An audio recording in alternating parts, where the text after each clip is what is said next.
Yes. Dear Hostel community, as a team of fellow travelers, we want to share with you just why we are so passionate about hostels, why we think they are a catalyst, the magic of the human experience, and most importantly, why we are doing everything we can in order to drive their success even further. We are Handy Hostel, and this is our mission. But to understand the magic of hostels, we have to travel back in time.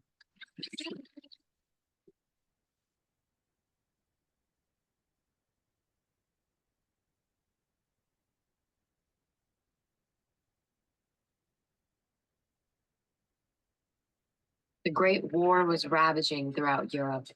It was the largest military engagement the world had ever seen. Young men mobilized before the age of 20 all bore witness to humanity at its absolute worst.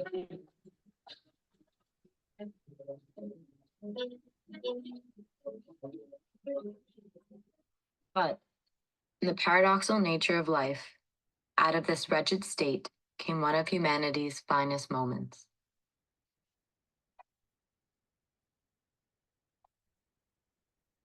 When the church bells rang in the nearby village, men of the opposite camps, German and French, felt so inspired that they took it upon themselves to come out of their trenches and declare an unofficial truce. Upon the field of just the previous day's nonstop battles, men were found to be exchanging gifts and singing Christmas songs together. Despite their differences in nationality, language, and creed, a brief but hope-filled moment of unity among the young men still triumphed. One of these men was Richard Sherman, the founder of hostels.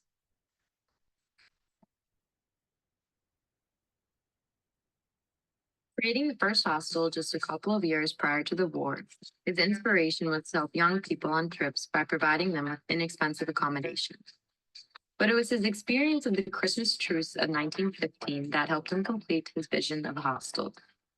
He believed they could be bridges of peace, places where young people from different nations could meet, learn about each other, and see a common humanity in addition to our differences.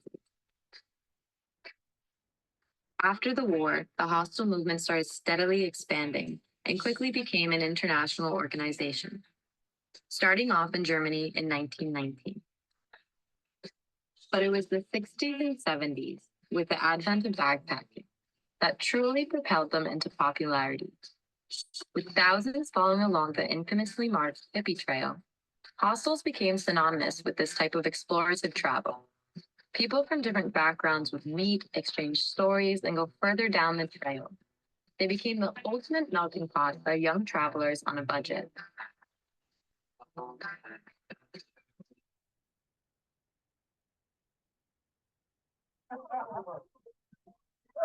Hostels have always had this extra magic to them. However, for a long time, many hostel owners only focused their businesses on selling cheap beds. Flash forward to the rise of demand for global tourism. Hostels found themselves in a perfect position for the next chapter in the travel industry, the experience economy. At the turn of the century, hostels started catering more and more to their potential that goes beyond just a bed. Party hostels, boutique hostels, art hostels, family hostels all began popping up across the globe. With culture, community, and connection at their heart, one could truly experience the whole world through them. And yet they're magic. They're beyond bed, as we here at Handy Hostel call it.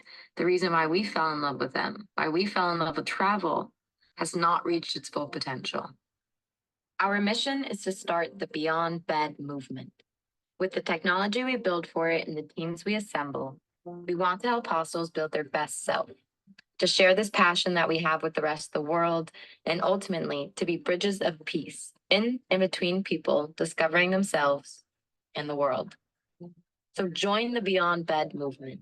Help us grow our industry, and let's connect the world. We are always happy to receive new ideas and new people who are just as passionate. So write to us if you want to be a part of this lovely story. The story of hostels, the story of travel, and most importantly, the story of humanity connecting. Yours truly, the Handy Hostel team.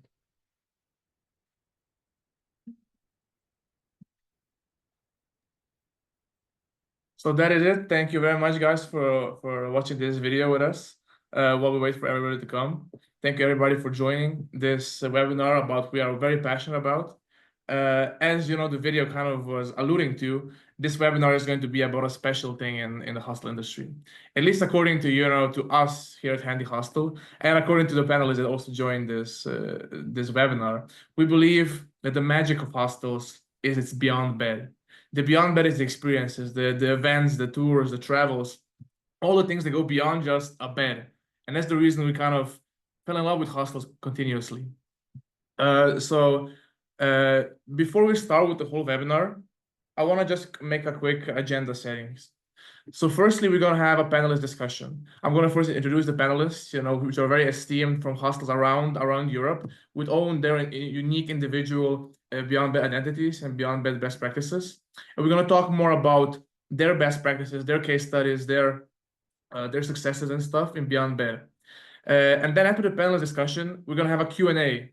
So very important, guys, prepare your questions. If you have any questions, ask them in the Q&A section of the webinar, and we're gonna attend to them at the end. Also, if you can try to direct the questions to a specific panelist, or if you want, you can also direct them to all the panelists, and they will all answer.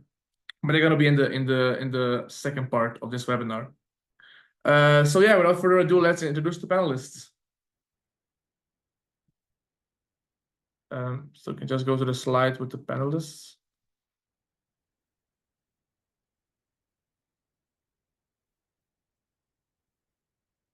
Yeah.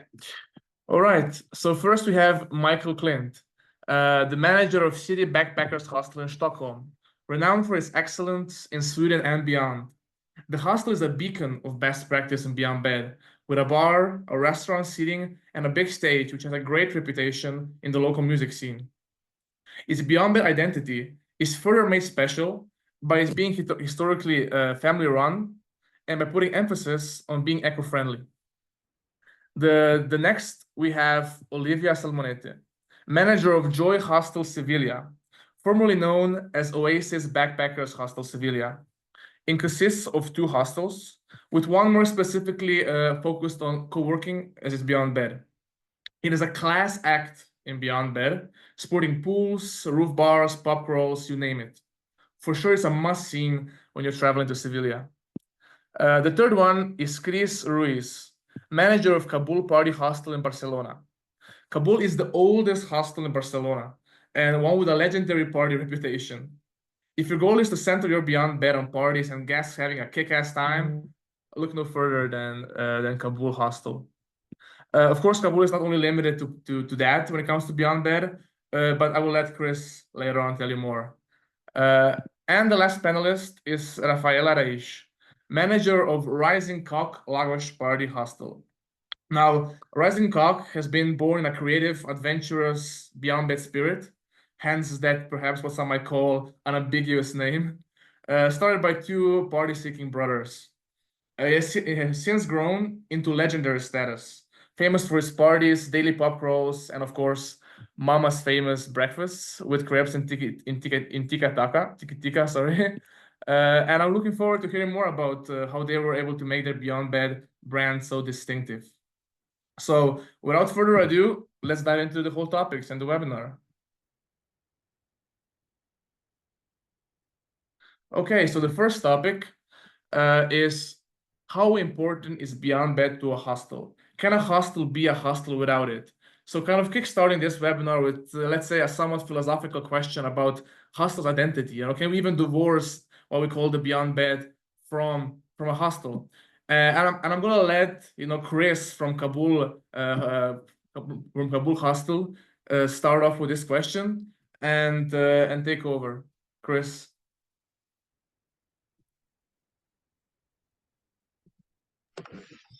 Hello, everyone. Well, I'm gonna speak about this topic very quickly. Okay, how important is Beyond Bed Hostel? In my personal opinion, what every hostel can need to do, it's like create like unbelievable and unique experience for the guests actually.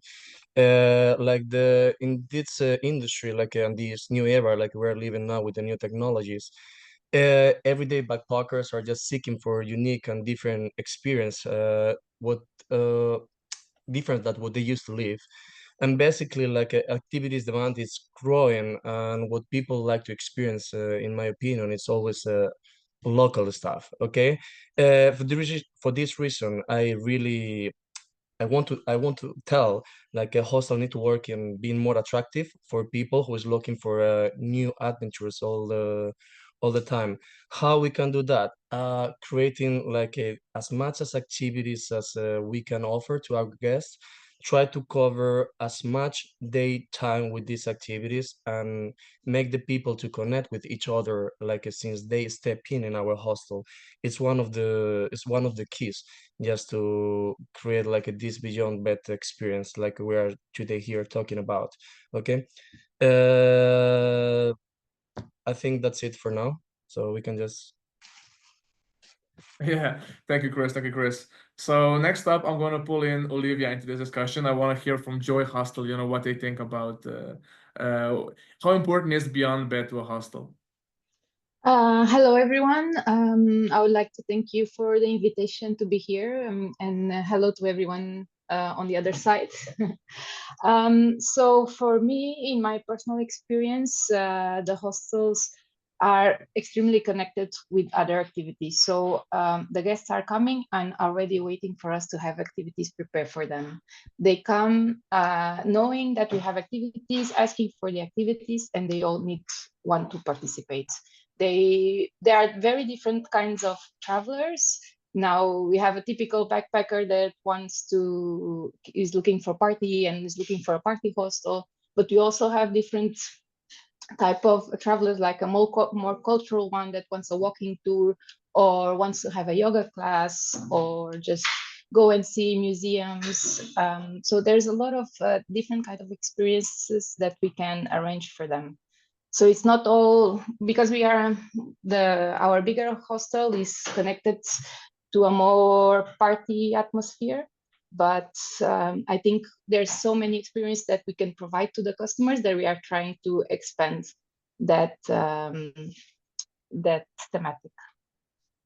Thank you, Olivia. But just to kind of nudge you a little bit more, because you both, in your personal life, you're a travel enthusiast, you're a hostel enthusiast, and for different reasons, you kind of joined the travel in the hostel industry, right? As I, a former backpacker, Chris, for example, and you've been backpacking since 17, if I'm not mistaken, right? Uh, how would you describe, like you first come into contact with this beyond the bed aspect of hostels when you were 17, and then later on when you were 22 and yeah. you started? Yeah, I remember like my first trip as a backpacking. It was like a 20 days backpacking trip in the Netherlands and in Belgium. And the first time I just arrived to the hostel, I just feel completely the vibe. I don't actually remember the name of the hostel. It was in Amsterdam, but it just got too deep into me, and I really knew like I wanted to just work on this industry since then, like because I remember like the vibe of just reaching the hostel and start talking with unknown people. I was very young at that time, and I didn't have a lot of life experience, and I was just meeting a lot of people like all much older than me, and they speak me about the life, about the trips, and it's like I want to be this person like in the nearly future, so that's how I start feeling this kind of emotions for the hostel industry, and that's when I knew like every time I'm alive, until probably I'm getting old, I will just keep traveling in the hostels because the vibe and the sense of sharing like you can feel when you are in a hostel, it's unique. Obviously, like we have a lot of people like they want to be on their own, and it's respectful, but the connection that you can just have with other travelers in this kind of establishment is just unique and can make you change your life philosophy, your life mindset. It could just be like a change for everyone, and I think this is the great thing about the hostel industry and what we all need to work together on, just in try to make the world better and try to make people just open their minds. And this is like how we can just do that. How can we do that just with beyond bed experiences? Yeah, thank you, Chris. Where do I sign? Where do I sign this statement? Thank you. And Olivia, I believe I don't know if you would describe yourself as, initially a little bit of an outsider. So you studied tourism, but you weren't really into the hostel industry in the beginning, right? So what is your take, on this beyond bed, on this beyond bed aspect of hostels when you first kind of encountered it, being, a relatively like let's say I'm not an outsider, but you came from a different field of tourism initially, at least.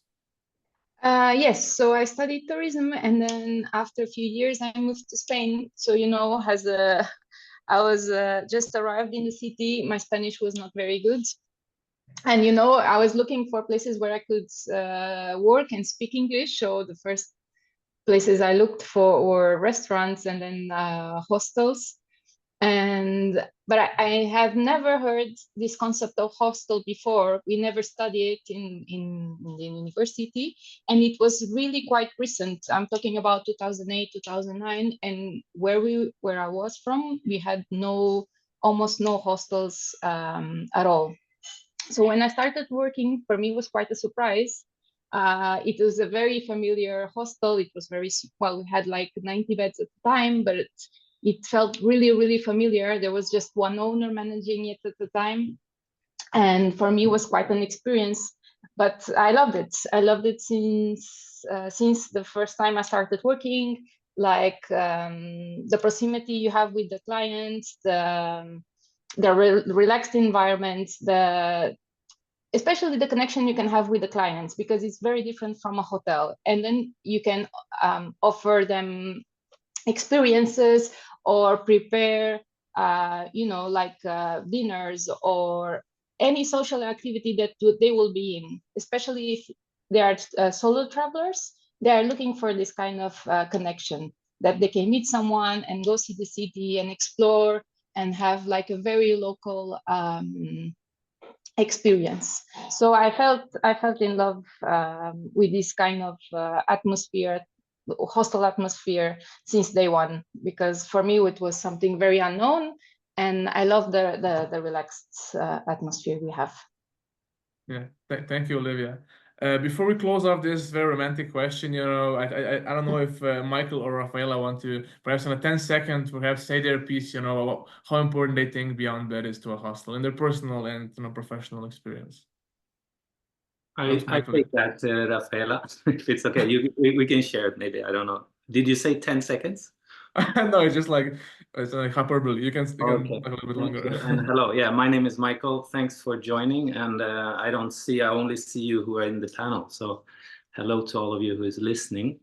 I'm sitting in Stockholm, and thanks for coming up with a question to me, because this has been really good for me to go through this subject. And it's I made it into a subject because it's a part of our cycle of everyday life. So it's good sometimes just to really go down into depth and see what are we doing, what are we doing. And I have the luxury of coming from super colleagues before me. They left so good infrastructure, I would say. And then we had COVID, and then we had a new ownership, actually. So I've been to 2 ownerships. So it's kind of nice to see that kind of relationship between management and ownership, and that's part of it. Another thing that I'm very lucky with is the facilities, and that's another thing to answer your question: can a hostel be a hostel without like these activities or beyond beds? And I say yes on it, because it has to do a little bit with how is a hostel built up. If it's built up in a hotel kind of structure, it's difficult. But even then, just sleeping in the same room, I would say, is beyond a bed, because you have someone next to you. So even then, you're already relating to it. And then the next one is then the staff, that I find is a big part of beyond bed. But then, of course, when you announce this beyond, I love the kind of concept of just naming it beyond beds, but we often comes to think about events. And these events and things we do, and how we connect the people. And we can dive into it a little bit. I just wanted to, those three areas, these facilities and the staff and the events are, for me, things that nurture the beyond the bed kind of experience of it. That's three frames that I put into it. Thank you, Michael. Very nice, very nice. Perhaps Rafaela, the last word in this first topic. Hello, everyone. So I'm Rafaela from Lagos. So our hostel, as you know, it's a little bit more smaller than the others. But so we try to make like a family. So for us, it's really important, like the beyond the bed, because we want guests become customers. So what I say about that, it's like if they have a bad experience, they are like a simple guest. They go and they sleep and that's it. And in our hostel, we like something like better. So we want customers. So happens many times they go home and they speak with the family and friends and everything. So for us, it's important that, and we're growing because of that. So we have a lot of people go home, and when we have a lot of customers, they arrives and they say like, oh, I come here because it was mandatory to come here because my friend or my family was here and everything. So this is it's really important. It is beyond the bed for us. So in our hostel, it's totally important. We have many times parents and grandmothers come here and want to see the hostel because the son come here and everything. So yeah, it's really important. And as you know, we don't have a bar here. So we want the people stay together, all together. So we have a common area and they stay all together. And we start a pub crawl there. We meet all together, and after that we go all together to the bars and we create like a family before we leave the hostel. So when we go to the bars, we are all a family. Nice, nice. The family vibe of a hostel, very nice. Yeah. We'll talk about this more, of course, in next segments. And Yeah, then now, I just want to say, Rafaela, you can really feel the family because we heard the cooking in the background there. So you really live it seems like. Yes, we have that every year, and we're gonna have like now in the Halloween time, we're gonna make a dinner all together. it's Mama's cooking. Mama's cooking. Yes, and Papa. Thank you, thank you. Thank you, Rafaela. So let's go to the next topic. So we start off with this more of a philosophical question, let's say. And let's start with the next topic, which is more kind of, going into the nitty-gritty, let's say. So consumer trends and hostels, especially as it relates to like experiences. So is demand for beyond bed growing, and how essential is it for tourists when choosing a lodging for their travel? How much revenue potential is it from a hostel for beyond bed when guests are already there? And I would just one last thing, what is the current and projected future importance of Beyond Bed to your hostel? And I'm gonna first address this to you, Michael. So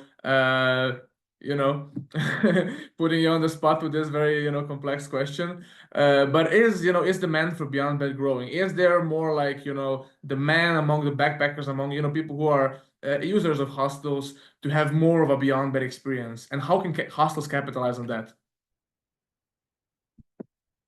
Okay, I don't say thank you, Timmy, but no, I am maybe not. This question is one of the most difficult in the way that I'm working to answer. So it becomes kind of hypothetical, but everyone's listening, I think, have their own feeling about what's going on. And I think, yes, for me, it is a yes. It's happening. I don't have numbers on it. And that's why I'm going to reach out here to the other panelists to reach out for help on that one. One thing, though, I do want to mention is what we have been working is, and I'm happy for the Hostel World Link Up thing, because that's kind of expanding the market for us in the sense of having a bar, having a stage, and we share that space together with our restaurant. So we co-create some events, and some events are from the bar management. We have two different management on them still, but we have a band booker, and we co-host that. And I really love that when we have had the possibility this summer to invite the other travelers around Stockholm. So that was a big step from the hostel side to use the bar in the traveling community, because it's been very good locally connected with the musicians and the young people. So it's a nice part of it. To connect with the trends that are coming in it. It is there, and especially about the digital nomad. I was talking to Tobias, one digital nomad sitting working late evening, and he really loves that, just to have go out with people at 8 o'clock. This is what he says, and it's a simple meetup. So how do we get that meetup to happen? That is like the questions. And from our side, what's been working very well this summer has been our WhatsApp group. So we have the WhatsApp group, you sign up to it. So this way, they just throw out the question there. Some people use Hostel World app and to connect with more people around. So I'm also thankful for that. We don't have so much visibility into it. So we have our own little group to connect, let them connect on that one. So among the travelers who are coming, and they want to have this little small thing. And again, we have been long time, we got Generator coming to Stockholm many years ago now. And like the difference between us that we still have the kitchen, and that is what we're noticing. Many travelers still wants to have the kitchen and wants to cook, not only for a budget reason, it's also a way to just being around people. And in the bar, if you're on a budget, yeah, this part is there. And I was mentioning our facilities, we're very lucky. It took many years for me to understand that that's just how the facilities are arranged. But I want to stay with your question, but just to mention that our kitchen is in the middle of it. So you have to go through the kitchen. If you're using our hostel, you are going to walk through the hostel. That is one part that like that will add to it. But consumer trends, I want to throw it out. Olivia, Chris, Rafaela, like, do you want to add? How do you see on the consumer trends about this? Well, just taking your words, I can say like yes, answering the question, because you team make like three questions inside the one question, so it's kind of complicated to answer all of them together. Okay, but obviously, yes, like the demands beyond bed is growing. It's that obvious. It's what we feel, and also like what I personally feel like it's people want to do everything in a really short period of time. They just reach here and they want to do everything in 2 days. Okay, and it's kind of complicated just to manage that, okay? Because sometimes you have a lot of things to advise to the customers to make, okay? But they're not having time, so you need to be more specific, okay? This is about like the answer to the first question, like the main topic, like is the demand growing? And I say yes, okay? About the second question that you just put in the air, like it was how much potential revenue is it for a hostel for the Beyond Bed? I cannot say I don't have numbers, because I think like it exists a lot of handicaps, like it depends like guest plans, also like your investment in activities and what you want to offer to your customers, so the numbers, in fact, it's like a kind of uncertain, okay, but for sure like there's like some tools or mechanisms that could make like your revenue grow at the same time, okay. For example, like creating activities according to your customer needs, demands, or likes, you know it's a key, to grow your revenue. For example, like connect people, connect solo travelers, make them just be in a group. It could just make them, I don't know, to extend one extra night, that's another way to increase your revenue. For example, if they extend one extra night, it's possible like your passive incomes just also grow at the same time, like laundry services, rental bikes, late checkouts. It's a million options. Every hostel works with the same things. Okay, so if I need to answer your questions, like I'm not sure like how the revenue, it's how the impact in the revenue it's coming according like the Beyond Bed, but I'm pretty sure like if the hostel works properly and offering like what clients likes or needs, and also like make them to connect, the impact of revenue is going to be positive 100%. Okay. And I know like you made another question, but I just give the word to another panelist because otherwise I can speak a lot. So, okay, so I don't know, Olivia and Rafaela, just go ahead. Yeah, Rafa, go ahead.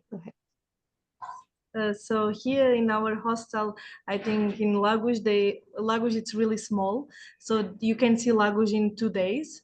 And normally they book for 1 night, 2 nights, but in the end they love it to stay here because it's party and we have booze cruise and we offer many things like the breakfast. They don't want to eat crepes anywhere, like, or if they eat a crepe, just one crepe, it's like 7 euros. So and here with mama and the love of mama, and they know they can enjoy it here in Lagos and good weather, beach and everything.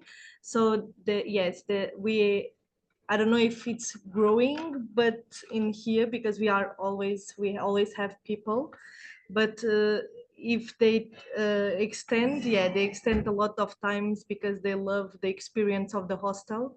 And many times they have people in Airbnb, and in the end they are in with the hostel with us, and they book a night here with us. So because of the experience of pub crawl and meet new people. And Lagos, we have the sunset walk, so they make all together. So it's really nice. So I think, in, yeah. So Olivia, if you want to speak. No, I agree with everyone, of course. I think the there's a huge opportunity for revenue with Beyond Beds. Of course, it depends on what you can offer, but nowadays most of the hostels have a bar, and I think you can grow a lot your revenue if you have a bar, for instance. Of course, you have all the other things. If you just organize activities, they can have an impact on extending reservations, and that will be direct reservations. So there's another, like Chris was saying, there's another way to get around to it. It's not just Beyond Bed, but it will convert in more accommodation. But I can say that revenue for us, it can be between 10 or 20% more just with Beyond Beds. Of course, all hostels are different, so I cannot say, but I think these numbers can go up until 30% if you really focused on your Beyond Bed activities. Very, very interesting. Very interesting. 10 to 30%, could be accounted by Beyond Bed. And like as you were correctly pointed out, Beyond Bed can then also directly influence the bed revenue, right? Because if Exactly. the Beyond Bed is good, then the bed revenue is also growing. Very, very interesting. So I think we kind of open a segment for the next topic, which is kind of similar in many ways to what we've been talking about right now. And that topic basically is what are the best practices regarding Beyond Bed, right? So it's a kind of more in-depth question, and I'm going to unpack it now because like different hostels, as you were alluding to, Olivia, have different preferences, different identities, different sizes, and they're in a different location. It's all impacts. They might be in a location where tourism is super high, or they might be in a location where it's not that high. It might be the culture might be this, the culture might be that. The backpackers they're receiving might be that or the other, right? So my question to you guys is, because you are all in different locations, right? Stockholm, Seville, Lagos, and Barcelona, right? What are the best practices regarding Beyond Bed? Firstly, generally, just generally, like what can any hostel, whatever they are, whatever they are, what can they do? And more tailored to you, what are the best practices for your hostel specifically? And what would you recommend based on your identity and your location, size, all those things? And I think I'm gonna start this question with perhaps Chris. So they are very famous for their Beyond Bed. Yeah. Okay. So it's a really good topic, actually. Obviously, if you ask me just to speak about our identity, our couple party hostel, the hostel I represent, I will tell you like we need to be focused in party, okay? Like but not just in party. I don't like to say like we're just only focused in party, okay? But I really believe like everyone who wants to came to our hostel wants to have fun, and there's like multiple ways to have fun, not just party. Okay, obviously like we offer like activities that goes related to party. That's normal, it's in our name, so we cannot hide that, and we just need to be loyal to that. Okay, but there is more than that. Our guests, like obviously like not our guests, all guests, it's looking for great location, greatest facilities, the most clean spots, like regarding the reviews and stuff. But I really want to be focusing this question, that in the topic, what are the best practice regarding beyond bed? For me, it's very important, sorry, customer service. Okay, the customer service thing is the key just to make a different experience to any guest like visit our home. Okay, so it's not just being focused on party, it's just make a personal and customized treat for every guest who step in your door. You know, I think this is the best practice any hostel, not just Kabul, can do, because you can just obviously we cannot like to everyone, that's normal. Okay, sometimes just arrive because of our location, but they don't know our real identity, and they don't expect like us like to be in a party hostel as we are. But if you treat them like in a customized way, like in a personal way, and you speak with them, uh, everything can change. Even if they don't like the vibe of the hostel because it's not what they're looking for, you know, they could have a really nice experience just only because of you just treat them and you just give them tips about what they like more, you know. So obviously like we need to be loyal to our identity. I told you before, we cannot hide what we are. It's in our name, it's a party hostel. We need to people have fun, we need to people just enjoy the nightlife in Barcelona, enjoy our hostel but we cannot just forget about the customers. So I think like a great customer service is what the best practice like any hostel can make, and I think this is the answer to this main topic question.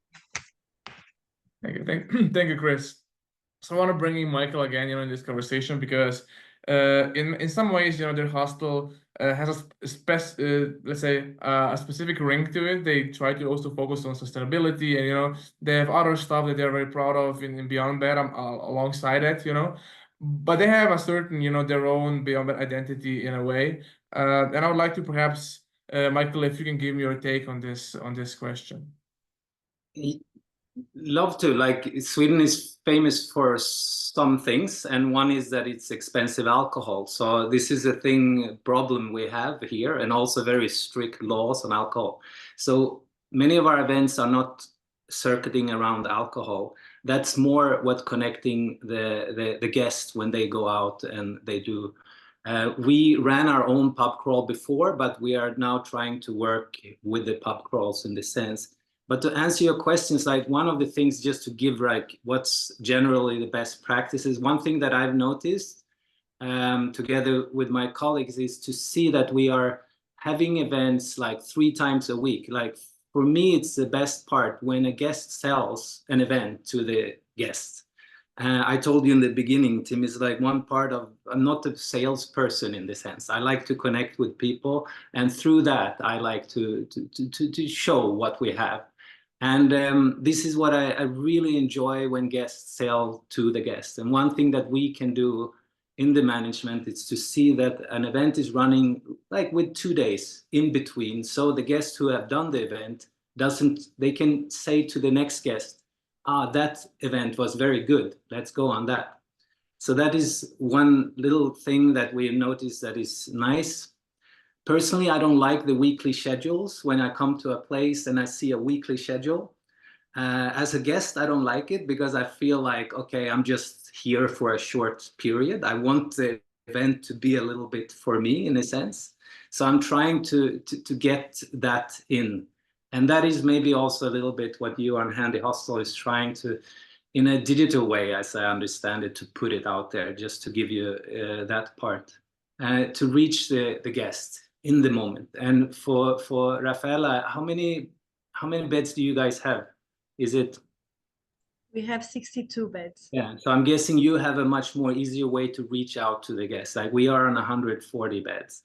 So we are just in the moment when we can still recognize the people, though we we do have a problem, like in that sense, that reaching to them in the sense.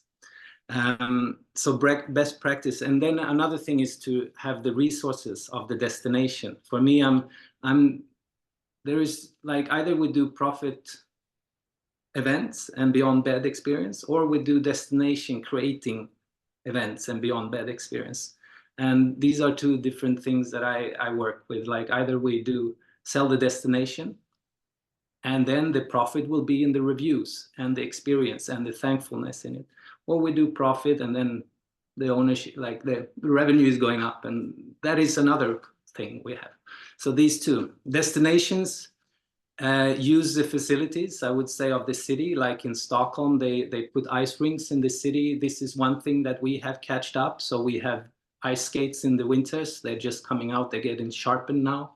The guests can borrow them for free. So in this way, I mean, like use the resources around the city.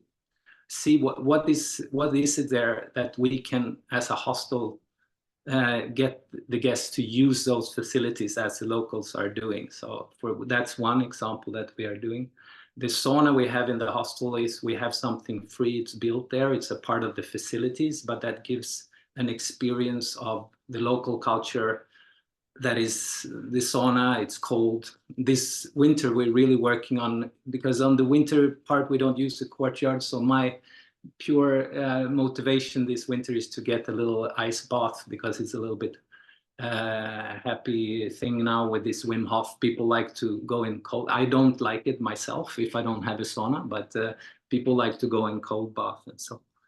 But I want to hear a little bit from Rafaela also, like what is your, with 60 beds, it's a bit of a different practice. So what do you think is the best practice, like to motivate and get people on board? And So yeah, we have the party, of course, in the night, but I think what they're looking, it's like in the morning when you have like a family. You wake up and mama it's there for you. She have tika, it's hangover drink. So the people feel in home, like our sheets are not white, they are with colors, and some have images, like something like that. And yeah, it's really nice. So they feel, we know like everyone in one day, we know like who is in the hostel, which room, we have the doors open. So it's like not, it's like family, like in home. It's not normally you go a hostel and you see the door open and you see the things in the top of the beds and everything. And we don't have numbers in our beds, so they, it's like lucky, you go there and you choose your own bed, like what it's done. Okay, your it's that one, your it's that one, like the top, bottom. So yeah, it's like what we have, like party in the night and in the morning family, and someone to help you to restore your life and everything. And Nice, nice. Thank you. Perhaps Olivia, if you have any of your own quick thoughts, perhaps before we move on to the next, I don't know if you want to chip in.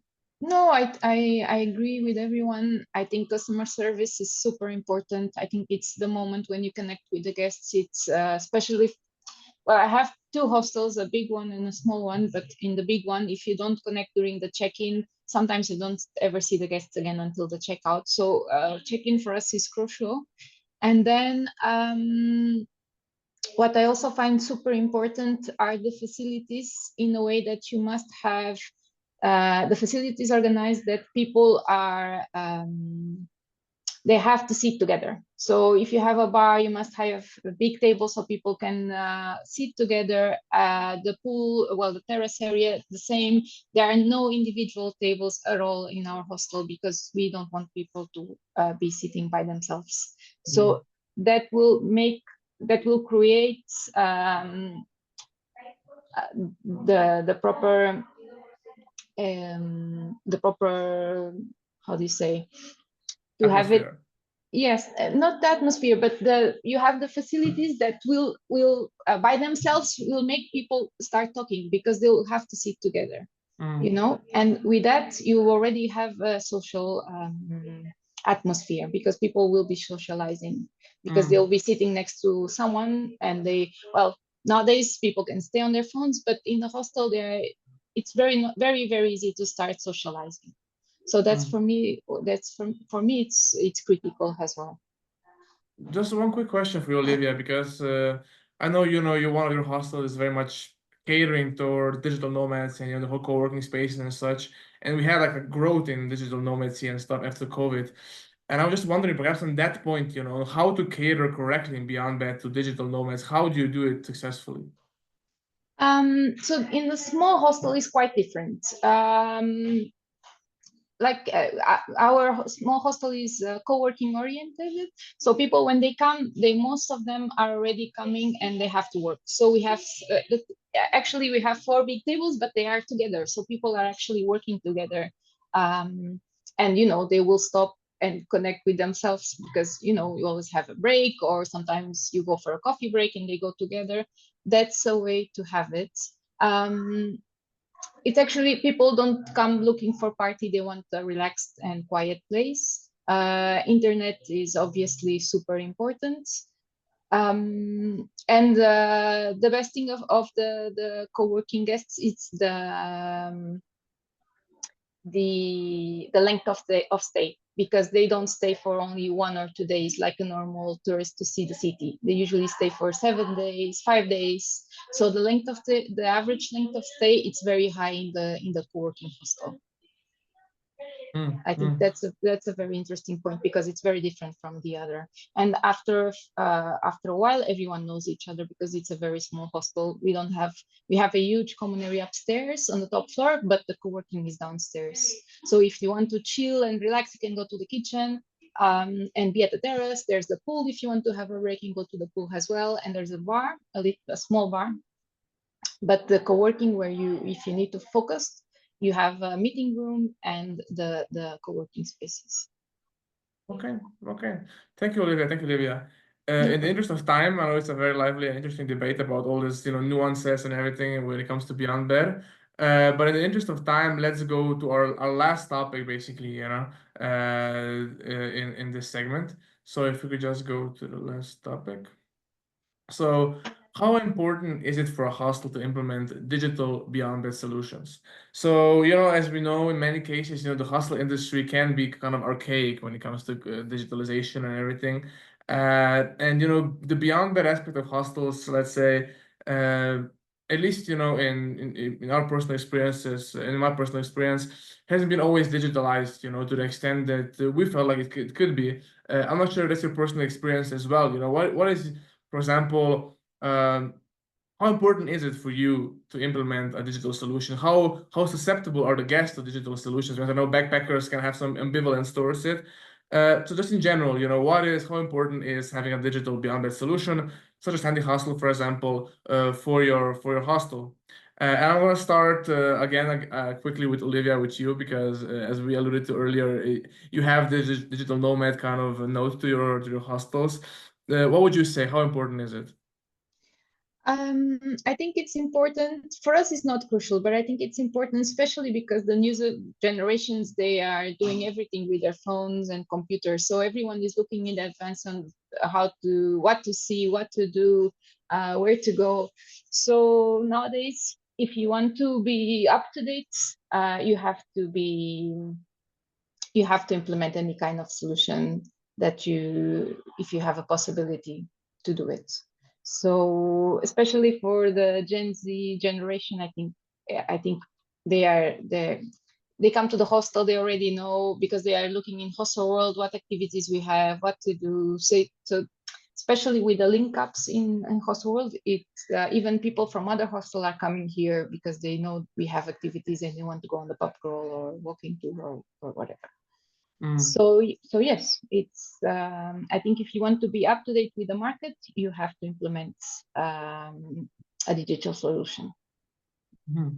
Interesting. Thank you, Olivia. I would like to bring in Rafaela into this discussion because actually, the Rising Cock was one of the first ones to implement Handy Hostel, and perhaps not necessarily about this particular thing, but in general, like digital Beyond Bed solutions. How important, even though you're a small hostel, and you probably do a lot of things, kind of physically, face to face. How much emphasis would you put on like digitalization as a means to achieve better Beyond Bed? Yeah, before we have a lot of people book with us directly, like the booze cruise and the kayaks. And this year we think like was different. I see like everyone book everything online. We have other booze cruise on the city and they book it thinking it's our booze cruise. So was not like the best thing. So we're thinking this year, next year we're gonna add like more digital things in our hostel because we are like losing some customers because of that. So I think it's really important we have in our hostel because we have a young person, people coming here in our hostel. So nowadays it's just phones and they book everything in advance. And I think now we need to update a little bit our hostel because we are looking, staying like in the back. So next year I want to see with you with the hostel because it's really important and it's really nice because we have a lot of volunteers and they are not from Lagos, so that many times they cannot say, show some recommendations, good recommendations for the hostel or where they can go, or and I think the guests don't have like the best experience then when they speak with me because I'm from here, so I know every place around where you can eat good fish, where you can eat like Portuguese food. And if we have the Andy hostel, gonna be really nice for us to they like the volunteers have they can show to the guests like, oh, you can go here and here. It's really nice because it's a recommendation from our hostel. So I think it's really important, and we next year we want to have that. Thank you, Rafaela. Thank you, Rafaela. I'm not sure if the guys want to add anything to this discussion, if they have any thoughts particularly. If you do, feel free to open your mic and perhaps say your piece. Yeah, okay, I'm gonna be quick. Uh, I think it's important. Okay, it's not crucial. Nowadays, everyone has a phone. It's that simple, you know. So it's very important. We hostels. I mean, I'm talking about the hostel industry. We use this new digital implementations in our favor. I mean, I'm a really defender about the old classic hostels. Like in face-to-face talking, I really like to sit with my customers and speak about how they was why they choose Kabul. And sometimes I just walking around Kabul and I see like 2 or 3 people sitting next to each other and just chatting by phone, and it's like, hey guys, just speak, it's like just speak about your life, just know each other. I really believe like the connection is the key, but obviously we cannot just forget about like the new era. It's like a digital, it's what it comes. So I gotta say we need to just use in our favor. We can use it updating our guests with information about the city, what's going on in our hostel, try to make them connect through the digitals, through WhatsApp groups, through Handy Hostel application, for example, try to connect them, so they're always using technology. So why not use it in our favor too, So yeah, I think it's not crucial, like just personal talks, connecting people, but I know it's super important nowadays. Thank you, Chris. Perhaps any last words on this topic, Michael, or you think everything has been said, just to give you a base? We are not having digital setup yet. It's good inspiration to hear. For me, it's depends on the hostel, as said before, also, and where it is, like the management, and is it do you have a specific staff for events, or do you have specific staff for sales, or like do you have this expertise? And depending on the setup on the hostel in that case, though it's inspiring to see. I can definitely see with 140 beds that it would work for sure. It's just there. I'm, as Chris said, also a person who likes to have that old school way. But for upsell for sure. So I'll keep my eyes open to me on handy hostels. Nice. Well, thank you, the panelists. So this concludes the main segment, the panel discussion. We're gonna move into the short Q&A segment right now. we had two questions for the panelists that we can go through. So, so first question, just I think whoever wants to speak on this, it wasn't directed towards anybody specifically. So whoever think wants to share their part on this can. So what are the two biggest challenges of Hostel nowadays? It's a very broad question, and I assume you have different answers. Perhaps you can very briefly, very briefly just answer this question. Well, I'm going. Okay. I will say that it depends on the city. I mean, like, because the challenges I can find in Barcelona, I'm pretty sure like it's not the same challenge that like Michael is gonna find in Mexico. I'm very sure about that. But going back to the digital implementation, I would say like from what I'm living here, okay, it's just how to remain people connected while they travel, okay? Because as I said before, sometimes I just walking around the hostel and I just say people sitting itself and just don't talking, you know. And if we go back to the first topic, like what's the most important beyond that experience is like create an experience. To create experience, you need to just make people to connect, to live something that they don't live usually. You can always just stay with your phone in your hand. You do day by day, like 4 hours a day, But if you're traveling the hostel, you need to connect with other people. So for me, at least, this is one of the biggest challenge I have to deal with, how to connect people. And obviously, I'm sure, like, I'm not talking just only about me. It's like a customer demands. It's very tricky sometimes. Sometimes people want one thing in one way, and sometimes you cannot fulfill the request. Sometimes you need to give them a solution. They want the quick solutions. They want prompt solutions. They want like be specific. So for me, I could say like that's the two biggest challenges I can find nowadays. Obviously, there's a lot of more, but we're talking about branding, revenue. It's a big concept or challenge hustle, But I would say these two. Okay, and now I pass to my colleagues. Thank you very much. I would just like, if anyone wants to jump in, just very, very briefly, so we can move to the next question. If not, we can also move to another one, just so in the interest of time. But if anybody wants to jump in with some of their own thoughts, I'm just wanted to add, it has nothing to do when you think about hostel, about the challenge, but for me, in the present day, I'm having lots of challenges finding staff to work at the hostel. I don't know. I know this is another topic of conversation, but for me, it's been an increasing problem because there's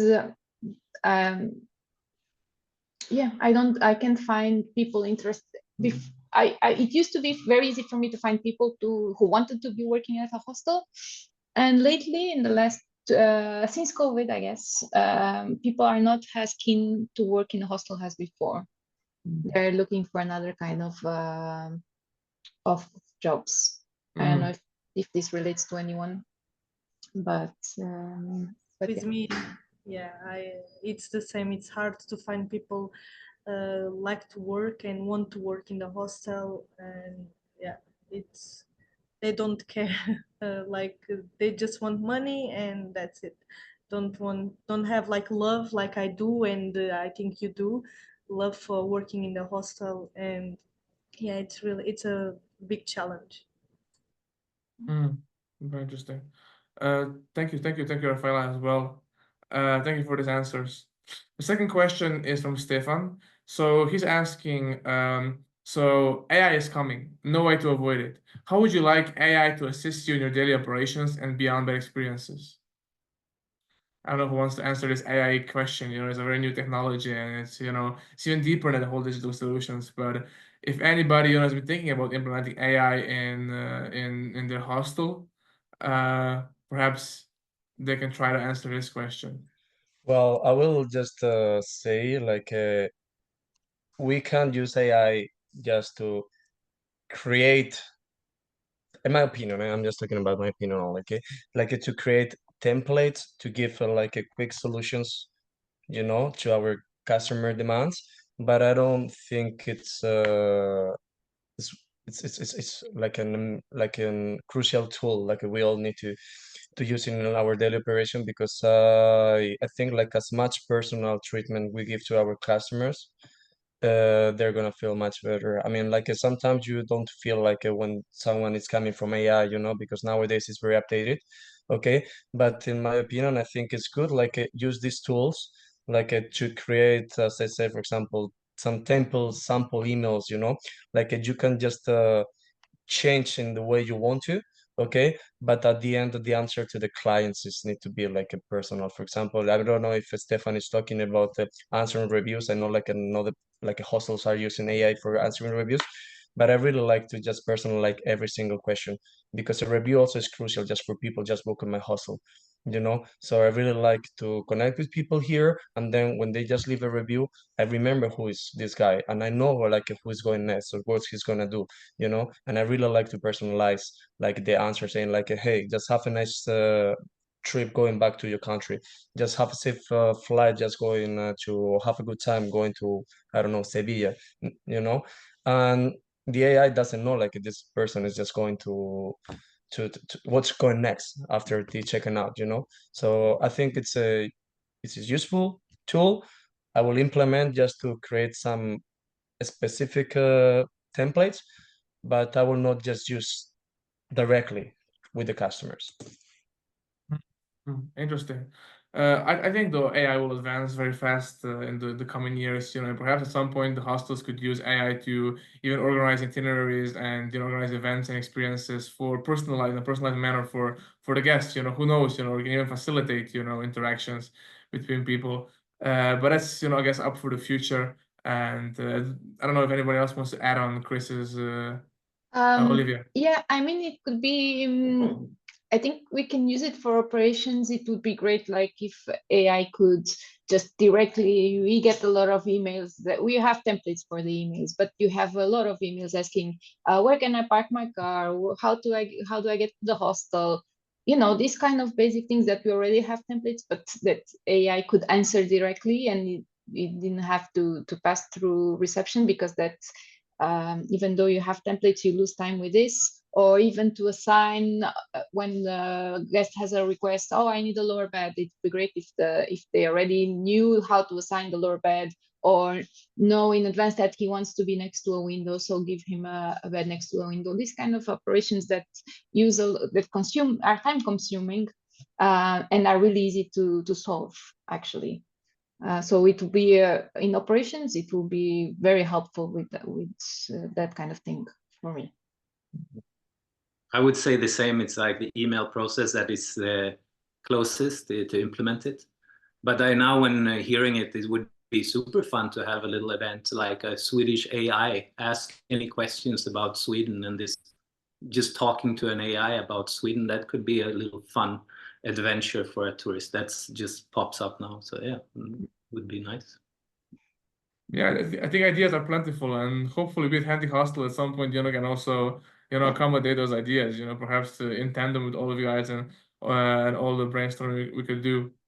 So yeah, who knows? AI, the future of AI is, is very open and very vast. So it's yet to be seen what the impact on the hostel industry will be. But yeah, that concludes also the Q&A section of the thing. So as a last kind of segment, before we end everything and before I say thank you to everybody, I just want to do a quick announcement. So the co-sponsor of this event, Europe's Famous Hostel is doing another webinar on the 21st of October at 9. It's a business webinar called Hospitality Tech Panel, and you can check the webinar and register to Europe Famous Hostels on LinkedIn. You can find the link there to register for the webinar. It's going to be an amazing, it's going to be an amazing webinar as well. So, please register and check it out and learn even more about the industry.